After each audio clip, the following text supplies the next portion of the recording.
further mounting for the Siddaramaiah government as the Karnataka High Court has now ordered the CBI probe into Valmiki ST Development Corporation scam, as the court has now asked the SIT to transfer investigation records to the CBI. A comprehensive probe has now been ordered by the High Court. So far, the CBI probe was restricted to certain lapses on part of the bank. So what we are learning is that the Karnataka High Court has now issued orders to the SIT to submit their probe details and to the CBI with regards to the Valmiki Development Corporation scam. The court has asked the SIT to transfer its investigation records to CBI. Now remember, so far what we are learning is that the CBI probe was restricted to certain lapses on part of the bank.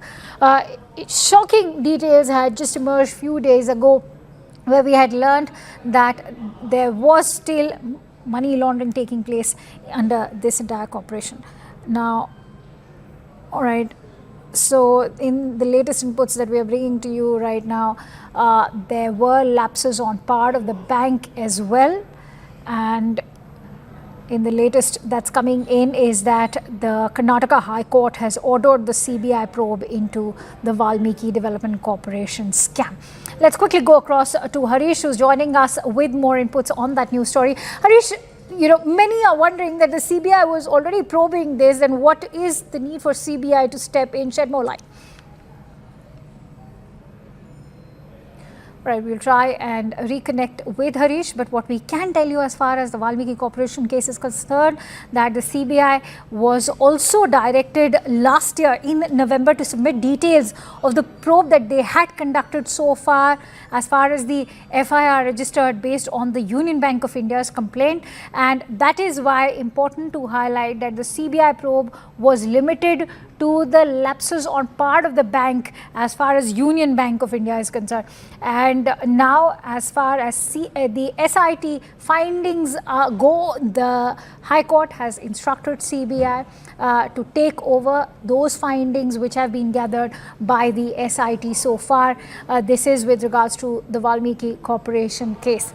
Reports had been highlighting how the scam was still very much on, with money being laundered, and now the Karnataka High Court has asked the SIT categorically to go ahead and submit its probe findings to the CBI. Harish joins us live with more inputs. Harish, take us through now that the CBI will be expected to take those probe details from the SIT. Is this an indication that the CBI will completely take over this entire probe?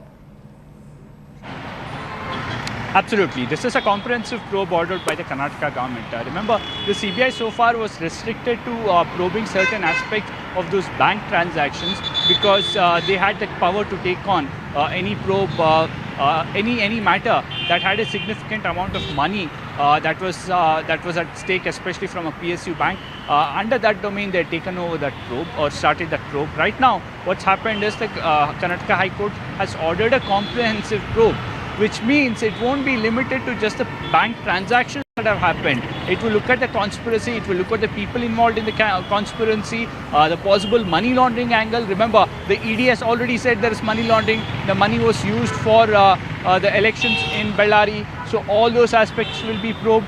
The involvement of the former minister, B. Nagendra, will be probed.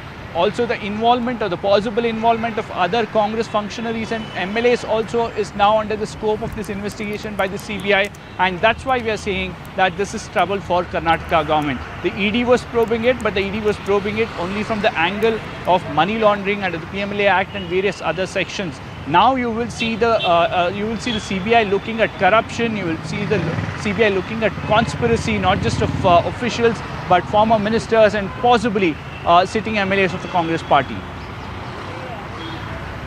All right, Harish, also, there were growing concerns for the CBI to completely take over this entire case also because the scam apparently was still continuing, money was still being laundered. Take us through all those latest reports that have now come to the forefront. Well, remember, the allegation is that this was a scam that involved more than 180 crores. A huge chunk of that money was recovered by the government. So anywhere around 80 crores is what still was under the scanner. And this was a transaction that had come under the scanner after a suicide of one of the officials of this institution. And that's how it came to the forefront. But what is problematic is what has come out in the last few weeks.